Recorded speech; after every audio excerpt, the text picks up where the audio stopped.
Sudah merupakan hal biasa jika rekening pejabat yang korupsi dan nepotisme dibekukan Komisi Pemberantasan Korupsi atau KPK. Namun apa jadinya kalau yang dibekukan rekeningnya adalah penjual kerupuk? Lantas, berapa sebenarnya isi rekening hingga ditangani KPK?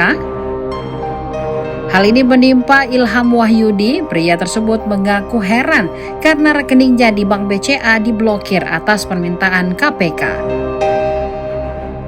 Ilham adalah warga Desa Budi, Kecamatan Pademau, Kabupaten Pamekasan, Madura, Jawa Timur. Ilham mengaku tidak punya aktivitas transaksi keuangan yang fantastis. Ia mengaku uang di rekeningnya hanya jutaan rupiah saja.